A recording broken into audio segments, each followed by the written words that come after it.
Esse aqui seria o Leon se ele trabalhasse na guarda costeira.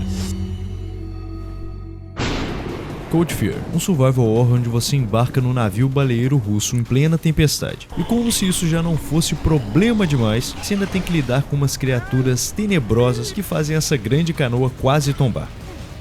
Esse jogo aqui viu Resident Evil 4 mudando o rumo dos survival horrors e pensou, pô, e se a gente fizesse a mesma coisa, só que no meio do oceano? Basicamente essa é a ideia de Cold Fear. Mas calma, esse filho da mãe, apesar de ser absurdamente parecido com Resident Evil, ele ainda consegue ter umas qualidades incríveis e surpreendentes, que me fizeram parar e falar, caralho, nunca pensei que estar no meio de uma tempestade num navio russo seria tão foda. É um jogo que, assim como as ondas do mar, vive de altos e baixos. Momentos geniais seguidos de decisões questionáveis. E hoje talvez a gente consiga finalmente responder àquela pergunta que não quer calar. Cold Fear é um cult incompreendido que merecia mais amor? Ou será que ele mereceu mesmo afundar nas águas gélidas do esquecimento? Espero que todos estejam a bordo e deixe seu like. Você está em um mar de horrores, cercado por ameaças. Se não sair agora, perderá a sanidade. Peraí, você achou que eu tava falando do jogo? Não, eu tô falando de você que ainda não usa o Opera GX. Com ele você assume o controle e escapa da chatice assustadora dos outros navegadores. Fui assombrado por anos por anúncios que me perseguiam como predadores, mas com o adblocker do Opera GX dei fim a esses incômodos. E pra quem é um morceguinho e curte a escuridão, o Opera tem uma função que deixa todas as telas no modo escuro, nada de sites que te cegam. Navegadores comuns e básicos escondem perigos nas sombras. Com o VPN integrado do Opera GX, você elimina ameaças como se tivesse uma escopeta em um apocalipse zumbi. Mas não é porque você vai fugir do terror da monotonia que precisa abrir mão de um climinha sinistro, né? Com o GX Mods, você personaliza toda a atmosfera do Opera. Tem wallpapers animados, tem os interativos que reagem às suas ações no navegador, e alguns ainda tem uma versão para quem usa o navegador no modo claro. Podemos colocar uma musiquinha de fundo para dar o clima. Sons de teclado, efeitos sonoros como de fechar e abrir abas, modificar a splash screen, que é essa tela de abertura, e até tem como personalizar ícones e fontes, incluindo o ícone do navegador na barra de tarefas. Cara, sem falar que podemos ativar os shaders, que transformam sua tela e dão outra vibe. Essa aqui do Pip-Boy é inacreditável. E tudo isso que eu falei é completamente ajustável no menu de mods. E se sair da relíquia sombria do seu navegador antigo parece algo difícil, saiba que não é. Pois aqui é só você ir nas configurações, chegar até a área de sincronização, clicar em importar marcadores e configurações, aí é só selecionar o que você quer trazer pro Opera, como seu histórico, cookies e até mesmo senhas. Tudo de forma bem facinha e simples. Pronto, agora tu tá livre da chatice, viu? Não tem correntes que te prendam a outros navegadores. Seja salvo desse terror pelo Opera GX. Faça o download pelo primeiro link da descrição ou pelo comentário fixado. Muito obrigado, Opera GX. E turma, por favor, me dá essa força, porque o Opera tá dando a maior moral pro canal. Tamo junto e bora voltar pro vídeo. Lançado em março de 2005 para PlayStation 2 e Xbox, um mês depois para Windows. Cold Fear foi desenvolvido pela Dark Works e distribuído pela Ubisoft. A Dark Works, para quem não conhece, foi a responsável pelo Alone in the Dark The New Nightmare, que foi um jogo que muitos amaram e muitos odiaram, por ter mudado a dinâmica central dos clássicos, e se parecer suspeitosamente com Resident Evil. Perceberam um padrão aqui, né? E o desenvolvimento de Cold Fear foi impressionante em alguns aspectos. Esse foi o primeiro jogo de terror da Ubisoft. Isso mesmo, a gigante francesa olhou para o mercado de survival horror e pensou, queremos entrar nessa parada comendo todos os concorrentes com farofa. Só que nessa época existiam franquias consolidadas e muito fortes. Seria necessário que o projeto fosse de fato muito bom. E aí que vem a parte foda. Desenvolveram uma tecnologia insana, o editor Dark Wave, criado exclusivamente para fazer o navio Espírito do Leste responder às condições climáticas da tempestade. Os eixos verticais e horizontais se moviam separadamente, criando um balanço realista. Porém, como minha avó dizia, inovações fodas trazem problemas fodas. Tiveram que refazer todos os movimentos dos personagens para acompanhar esse balanço. O Hansen, por exemplo, tem mais de 250 animações, só para não sair voando igual guarda-sol em ventania. E não foi só ele, todos os personagens tiveram essas mudanças e até os objetos inanimados ganharam física própria, para tudo se mexer de forma realista. A câmera antes era fixa, clássica, mas foi substituída em alguns momentos por uma câmera nos ombros de Hansen, como se um cameraman bêbado estivesse com uma Steadicam. E olha, a parte mais autêntica do jogo ficou muito bem feita. Mas aí, muitas coisas mudaram em questão de história e design. Algumas mudanças foram naturais, outras digamos que foram, assim, inspiradas. Talvez em um certo jogo da Capcom que tinha acabado de sair. Por exemplo, antes o protagonista era um fuzileiro naval careca, com cara de eu como vidro no café da manhã, mas agora é um agente da guarda costeira de lindos cabelos loiros esvoaçantes. Bem, talvez seja coincidência, enquanto a mira que antes era fixa, estilo Resident clássico, depois virou mira laser vermelha. Aí fica difícil defender, né? E inúmeras mudanças foram realizadas de última hora, porque a Ubisoft viu o material de divulgação de Resident Evil 4, depois a recepção positiva, e os executivos acharam que a fórmula para o sucesso seria só copiar algumas características e colocar aqui. O projeto já estava caminhando por um caminho que não era completamente original, porque sejamos honestos, nada nesse mundo é, mas sem dúvida era bem mais autêntico. Mas não tem forma melhor de vermos tudo isso que falei, senão na prática. Então bora pra campanha de Code Fear. O jogo já começa com uma CG lindona. Não sei vocês, mas esse tipo de CG antigona bate uma nostalgia inexplicável. Logo de cara vemos um grupo de Navy SEALs, a nata da marinha, embarcando no navio baleeiro russo Espírito do Leste. Que nome pica, hein? No início ninguém sabe direito o motivo da operação, mas provavelmente tem dedo da máfia russa no meio. Só que pouco depois de embarcarem, os soldados são dilacerados por criaturas não identificadas. O agente especial da CIA, Jason Bennett, que estava comandando tudo remotamente, pede socorro para qualquer navio próximo. Quem responde é o USCGC Ravenswood, da Guarda Costeira. Quem tá lá? Nosso protagonista, Tom Hansen, ex-soldado especial americano, agora vivendo o sonho de ser da Guarda Costeira e também protagonista de Survival Horror. Detalhe, ele é enviado separado dos outros membros da missão, só para ficar sozinho igualzinho o Leon, mas pelo menos aqui a desculpa é melhor.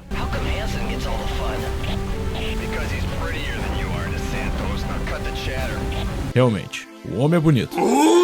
Assim que pegamos o controle do Hansen, é impossível não se impressionar. Olha esse gráfico, as ondas batendo, chuva volumétrica, tudo se mexendo de forma fluida, até o Hansen subindo a escada com essa animação bonitinha. Coisa rara na época, o clima é perfeito para um terror. Desorientador, angustiante, você se sente isolado, tipo Alien ou Enigma de Outro Mundo. Não é bem medo, é aquele sentimento de fudeu, porque ninguém vai me salvar.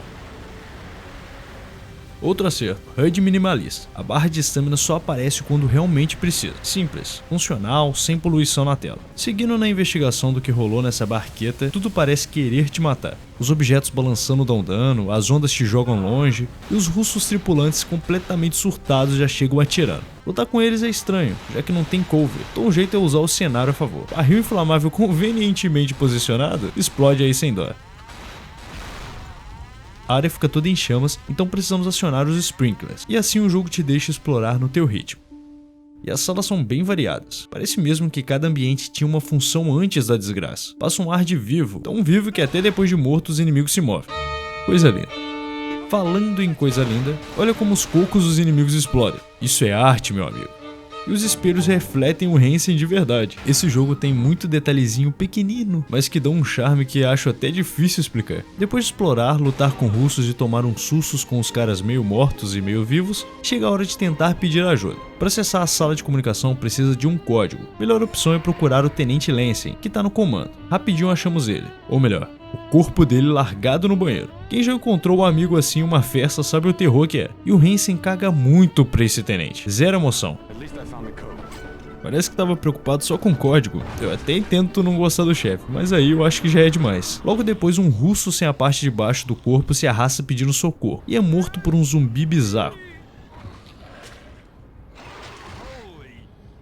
E olha a velocidade que esse filho da puta vem pra cima. Sentiu a pressão, né, neném? Os inimigos são rápidos, mas pelo menos aqui a gente pode mirar e andar ao mesmo tempo. O Leon pode fazer tudo melhor que o Hansen, mas isso aqui ele não faz. Chupa, Leon. Depois do primeiro monstro começa a vir uma leva deles. Não são tão difíceis, mas são vorazes e deixam o clima frenético, ainda mais com a tempestade querendo te matar também. E outra coisa, temos que destruir o cérebro dos inimigos, portanto, temos que mirar na cabeça. Agora a missão é reestabelecer contato, só que aí vem um detalhe. Onde raios fica a sala de comunicação? O jogo não tem mapa, no começo até vai, porque ele confia que você vai achar tudo sozinho, sem problema nenhum. Por exemplo, aqui você precisa de uma manivela para abrir a comporta dos peixes. Acha uma chave para a porta de comunicação, tudo de maneira meio intuitiva, mas já adianto. Mais pra frente, sem mapa, você vai se perder bonito. Um mapinha simples não faria mal. Pegando a manivela, chegamos à área de carga e encontramos uma orca morta, toda aberta. Me lembrou aquelas fábricas de óleo de baleia do Dishonored. E aí de dentro da baleia saem parasitas com tentáculos nojentos. Sei lá, me lembrou a cabeça-aranha do Enigma de Outro Mundo. Mas relaxa, são fáceis de matar, mas costuma vir vários. Pronto, agora sim, com tudo em mãos, bora para a sala de comunicações. Chegando na sala de comunicações, finalmente conseguimos contato com o Bennett. Contamos que todo mundo da equipe foi pro saco, e só sobrou a gente. Mas aí vem a notícia, não somos os únicos vivos no navio. Ainda tem o coronel Dmitry Yusupov, um membro da máfia russa. Assim é claro que quer interrogar o cara. Eu já mando o Hansen ir atrás dele para capturar o sujeito. Depois eles extraem todo mundo dessa lápide flutuante. Fácil, né? Ah, detalhe importante que esqueci de comentar. Antes disso, pegamos uma K-47. Sério, que arma gostosa de usar. Talvez seja minha favorita no jogo. E olha que geralmente eu curto as armas mais lentas, mas essa aqui é diferenciada. O coronel tá na parte de trás do navio, justo onde a gente embarcou, só que agora o caminho tá lotado. Russos nervosos, zumbis famintos, parece reunião da União Soviética. Quando finalmente encontramos o Yusupov, ele já tá no bico do corvo. Pedimos respostas, mas ele só manda a gente procurar a Ana, uma mulher presa no deck principal, dizendo que ela tem as informações que a CIA quer. De quebra ainda entrega uma arma experimental, que serve para distrair inimigos, e logo depois morre, com um parasita saindo do corpo dele. Cena linda, claramente uma referência a Alien. Agora bora atrás da Ana. Só que o óbvio não ia ser fácil. Ela tá presa numa sala lá no início do navio, mas as portas estão trancadas por dentro. Então começa a saga de achar uma rota alternativa. E é aqui que descubro uma mecânica genial do jogo. Dá pra se segurar nos corrimãos. Tu fica firme pra atirar nos inimigos enquanto o navio balança. Achei criativo demais, mas sinceramente quase não usei. Fica estável, mas perde agilidade. Nesse jogo, ficar parado segurando firme é pedir pra ser enrabado. Avançando pela área de máquinas abaixo do convés, vemos na prática como funciona a infecção dos cadáveres pelo parasita. É grotesco desse jeito aí que vocês estão vendo.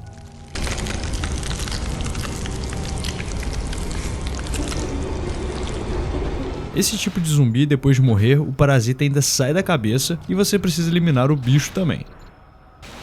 Logo depois descobrimos de onde está vindo tanto parasita. Tem um inimigo exclusivo para isso, tipo uma chocadeira, que fica parindo esses troços sem parar. E o clima aqui embaixo nem preciso dizer que é o puro suco de desconforto. Pelo menos para dar uma animada achamos uma boa e velha shotgun. Tem um amor platônico pra essa arma, mas aquela não tem mira laser, então é no feeling mesmo. Bacana que alguns zumbis também atiram. Resident Evil realmente fez escola. Falando em armas, foi aqui que viu o potencial da arma experimental do Yusupov. Atrair inimigos para armadilhas e destruir legal. Esse aqui caiu e virou patê.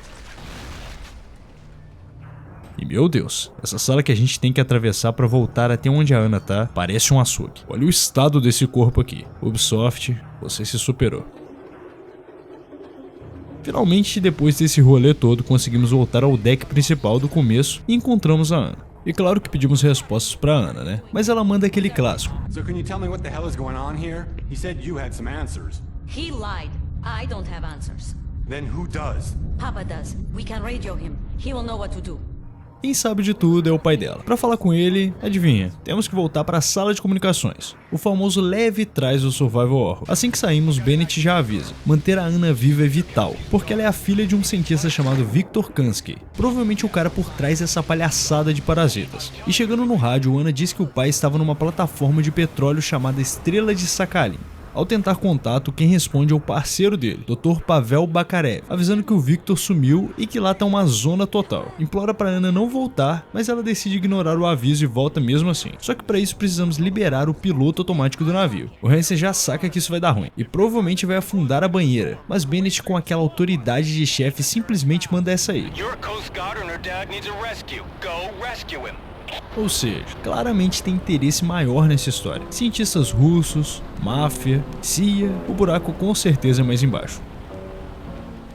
Hansen, impressionado, aceita a missão. Para liberar o piloto automático precisamos do código, que só o capitão do navio tem. O problema é que esse cara tá trancado numa sala inundada. E assim começa a saga. Temos que acionar a bomba para drenar água, encarar o cadáver congelado do capitão, revistar o corpo dele, pegar a chave da cabine onde deve estar o código e torcer para não se perder no caminho. E olha, parece rápido, mas sem mapa e com essa caralhada de inimigos, nada é simples. Só a história do jogo que é. Sério, essa sim é bem simples. No quarto do capitão finalmente achamos o código e passamos para Ana. E aí vem a ideia genial. Se Velozes e Furiosos fosse um filme de navio, sem dúvida eles copiariam essa ideia. A tempestade tá insana, não dá pra atracar. Então vamos subir no ninho do corvo, que é o ponto mais alto do navio, bater na plataforma e pular. E antes do plano suicida, Bennett avisa: tem um bloqueador de sinal na plataforma, então se não darmos um jeito nisso, vamos ficar sem comunicação. E o Hansen começa a fazer piada da situação. Sorry, you're breaking up. I can't hear you. Hansen! Just kidding. Ah, entendi. Tá tentando ser o protagonista descolado e sarcástico que faz piadocas. Are you out of your mind? I knew you'd be fine if you landed on your butt. Mas honestamente, ficou meio fora de tom, apesar do nome dele ser Tom. Tá, desculpa, essa foi bem merda também. Mas bora lá tentar esse plano insano. O ninho do corvo tá lotado de inimigos, mas olha que coisa magnífica, tá cheio de barril inflamável estrategicamente posicionado. Tá, isso foi divertido, não vou mentir. O clima dessa área é sensacional, valeu a pena a ideia maluca da Ana. Quando nos aproximamos da estrela de Sakhalin, Hansen e Ana se preparam pra pular. Hansen faz o pulo de boa, mas a Ana... bom, essa aí foi dormir com os peixes. Pera, tu vai pular?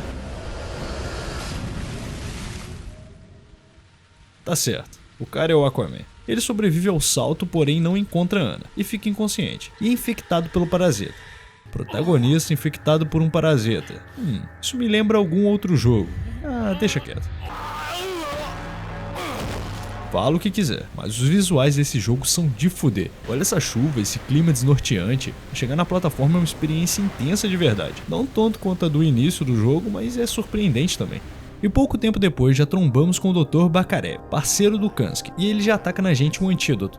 Pô, foi rápido demais. Potencial desperdiçado esse aí. Dava pra explorar os efeitos do parasita, deixar a gente ainda mais tonto, visão turva, HP caindo, fazer o jogador sentir que tava realmente doente. Mas não, já somos salvos rapidinho, sem drama. Assim que recobramos a consciência, Bakarev revela que a plataforma se tornou uma base de estudos desses parasitas, os Exocells. Não revela muita coisa, só que eles provavelmente foram acordados pelas perfurações de petróleo, e que o objetivo dos cientistas era entender e depois controlar esses bichos. Hansen, como sempre, nem liga pra esse papinho de lore, ele só quer saber do bloqueador de sinal. Bakarev explica que ele tá numa sala que só Anichenko tem acesso, usando leitura de retina. Esse Anichenko é o chefe dos mercenários russos, e foram eles quem prenderam a Ana no convés do Espírito do Leste pra usar como moeda de troca pro Kasky continuar trabalhando. E olha a narrativa desse jogo, ela é meio esquisita, né? Hansen recebe umas bombas de informação e nem questiona nada, parece que já sabia de tudo. Enfim, quando Bakarev vai contar algo realmente importante, é puxado por um duto e morto, e volta todo torto. Seguimos atrás do Anichenko para catar o olhinho dele. O caminho até ele é até simples, mas aí surge um novo inimigo, os Exoshades. Uns bichos quadrúpedes que afetam o campo eletromagnético apagando as luzes, e até a lanterna do Hansen. São resistentes, vorazes e escalam paredes, pulam na gente e principalmente são uns filhas da puta bem irritantes. Eu nem sei se dá pra matar, só corri igual um cagão e mesmo assim, se não jogar um arpão pra distrair eles, é bem difícil fugir. Chegando perto do Anichenko, vale dizer que dá pra achar umas armas novas, lança-granadas. Acertar a trajetória é quase impossível. Lança-chamas, sempre divertido. E uma SMG gostosinha, mas que acaba a munição rapidinho, então a AK-47 segue macetando ela. No caminho principal, damos de cara com um corredor cheio de minas a laser. Tem que desviar e o pior é que Hansen escorrega perto das bordas. Isso aí dá um medo frio. Logo depois encontramos o Anichenko e sua gangue de mercenários. É tiro pra todo lado, impossível passar sem tomar tiro. Nessas horas o jogo vira um shooter meio bugado, principalmente em PC moderno. Quem jogou sabe. E matando o Anichenko, pegamos o olho dele e levamos pro scanner de retina para poder falar com o Bennett. Na volta os bichos até ajudam detonando as minas, mas tentam te matar do mesmo jeito. Mas aqui não foram eles que me mataram. Quem me matou foi a própria bota do Hansen, que tava com a sola gasta e eu escorreguei. Voltando para a sala do bloqueador, claro que tá cheio de russos. O clima daqui lembra aquela área de pesquisa do Outlast. Matamos todos os russos e agora basta destruir os geradores para acabar com o campo magnético. Pronto, Bennett já entra em contato e pede para procurar as anotações do Kasky. Provavelmente está no laptop dele. Hansen, no entanto, quer saber da Ana antes. Bennett, bem maduro, solta uma piadinha dizendo que a Ana é namoradinha do Hansen e ainda fala que ele deixa as namoradas tomarem tiro, mas não serem comidas por monstros. Do nada, o cara solta um background fudido de personagem, mas fica por isso, o jogo não aprofunda nada. Acaba por aí esse plot. Logo depois, vemos que milagrosamente a Ana ainda tá viva. Ela é resgatada por uma criatura diferente das outras e coloca ela numa maca e diz que logo ela vai entender. Someday, I promise, you will understand. E aí, claro, ela é contaminada pelos parasitas. Hansen vê tudo e decide salvar a moça com o antídoto. E aqui eu não vou ter vergonha de admitir. Me perdi bonito. Não lembrava mais onde já tinha passado, fiquei rodando até encontrar um elevador naquela área onde encontramos o cachorrinho do cão. Descobri uma nova área, coberta por essas coisas gorfadas aí no chão. Explorando, caí num buraco do nada e saí de um... pênis com fimose? Ok. Perturbador. Hansen apaga de novo, esse cara deve ter narcolepsia, não é possível. E ele é infectado também de novo. Achei que tava avançando, mas fiquei rodando por aqui, encontrando só rotas que me levavam de volta para a sala anterior, até que do nada percebi uma entrada escondida no escuro, que leva até uma área de dormitórios, com acesso a um elevador. Esse elevador nos leva até os laboratórios de pesquisa, passando por um túnel submerso que achei muito foda. Talvez seja porque sou fã de BioShock. Eu simplesmente adoro essa estética submarina. Aqui encontramos mais um novo inimigo, os Exospectres, uns desgraçados invisíveis que só conseguimos ver pelas pegadas. Eles são resistentes, difíceis de acertar na cabeça, porque né, não dá pra ver a cabeça deles, e extremamente irritantes. O pior é que nessa área eu tava com um cagaço gigante de morrer, porque o sistema de saves do jogo é cruel. Não temos uma save room, só salvamos ao atravessar portas que avançam na campanha. E esses pontos são super inconstantes. Às vezes basta atravessar um corredor, outras vezes você tem que passar por uma saga inteira sem saber pra onde ir, com medo de morrer e voltar tudo. Foi exatamente o que aconteceu comigo aqui. Frustrante? Sim. Mas por outro lado dá uma tensão que combina com o clima do jogo. Não é de todo ruim assim. No laboratório encontramos um antídoto para Ana, que tá do lado de um zumbi preso numa maca. O bicho é cortado por uma serra laser. Isso parece algo que teria facilmente em Dead Space. Ainda tem um sustinho básico com um parasita saindo de dentro dele. E voltando, passamos por um necrotério. O clima é sensacional. Quando os Exospectres aparecem, só conseguimos vislumbrar eles pela condensação saindo dos freezers. É muito bem feito. Ah, e uma coisa que esqueci de comentar antes. Quando os inimigos nos agarram, se tivermos estamina sobrando, podemos apertar o botão de atirar para dar um dano crítico. É muito satisfatório o jeito que abatemos esses bichos. Indo até Ana com a cura, somos surpreendidos pelos Exomasses. Uns brutamontes com o braço inchado que lembram muito o Charger de Left 4 Dead. Até as investidas são parecidas. Apesar de parecerem ameaçadores, não são tão difíceis de enfrentar. Basta desviar no time certo e mirar no braço inchado, que é o ponto fraco. Hansen é meio travado para se mover, mas dá para lidar. Antes de salvar a Ana, encontramos algumas anotações sobre os Exocells. Descobrimos que os cientistas não chegaram a um consenso sobre o que eles são. Seres extraterrestres, criaturas pré-históricas despertadas pelas perfurações, ou mutações causadas por testes nucleares. O mais bizarro é que esses bichos têm DNA similar a vários animais, e até sistema mamário. Pois é, essas porras aí têm tetas. Apesar dessas informações, o jogo não aprofunda muito. A história é simples, talvez até demais. Um clímax maior na narrativa e nos personagens faria toda a diferença. Quando encontramos a Ana, damos um antídoto para ela, mas Hansen também estava contaminado, lembra? Ele salva a Ana mesmo sabendo que isso pode custar a própria vida, mas para nossa sorte acordamos curados. Ana encontrou outro antídoto e nos salvou. Hansen, emocionado, faz um acordo com Bennett. Se conseguirmos as pesquisas do Kansky, ele salva a Ana. Mesmo sabendo que isso pode custar sua vida, Hansen decide ir atrás do laptop do Kansky. Ana até sugere explodir tudo e sair dali, mas Hansen insiste que ela pelo menos fique a salvo.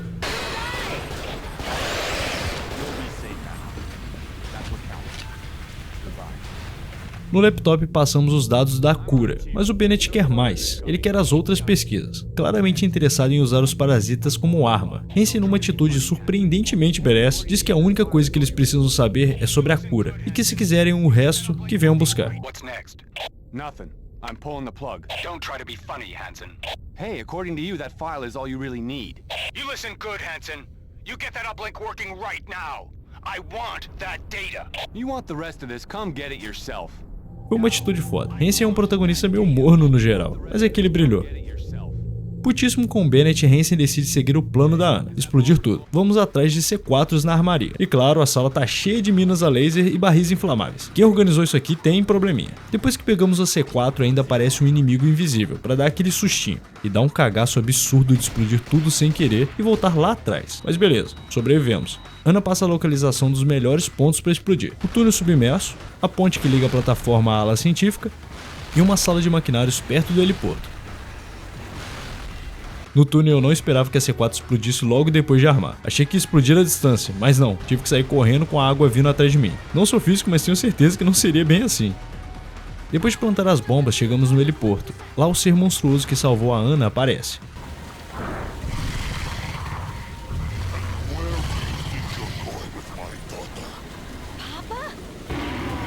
A grande revelação que já sabíamos, né, é que ele é Viktor Kansky. Ele se infectou com uma mutação superior do parasita, que manteve sua consciência e inteligência, além de aprimorar suas habilidades físicas. Ele fez isso para proteger sua filha e evoluir para um segundo nível. Ele queria que a Ana também fosse contaminada para se aprimorar. Ana ainda quer explodir tudo, então precisamos atrair o Kansky para longe dela, enquanto ela planta as bombas no heliporto. Isso é tranquilo, o problema vem depois. Enquanto Ana vai pro helicóptero, Hansen segura o Kansky. Ele parece invulnerável, mas dá para derrotá-lo deixando ele te agarrar e metendo bala na cara dele.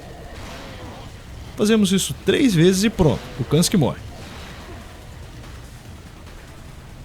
Sério, 3 tiros na cara e acabou. Nem o clichê da bazuca no final? Pois é, extremamente broxante. Ana joga uma escada pro Hansen subir no helicóptero. Ela lamenta a perda do pai. E Hansen ainda manda uma frase qualquer pra encerrar. E meio desrespeitosa, afinal a Ana tava triste por perder o pai. I'm sorry. O jogo termina com o helicóptero indo pro horizonte, com uma explosão no fundo. E é isso, acabou. Rapaz, pra que correr tanto assim nesse final?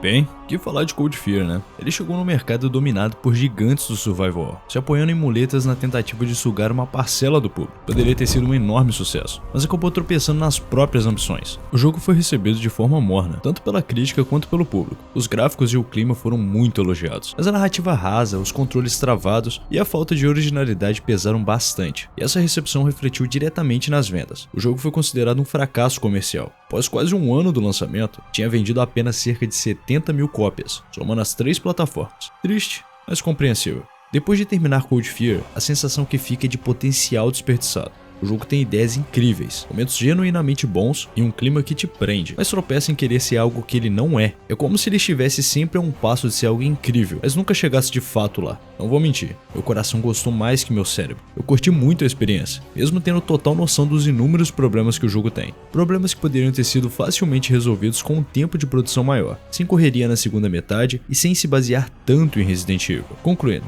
Cold Fear, apesar de tudo, é uma experiência que eu recomendo. É um jogo que entendo o motivo de ter se tornado um cult subapreciado por uma pequena parcela, mas também é impossível ignorar suas falhas. Mas mesmo assim, ele merecia mais amor, mais cuidado e talvez até uma segunda chance. Cold Fear é quase o Titanic, começou com um potencial absurdo, mas afundou antes de chegar ao seu destino.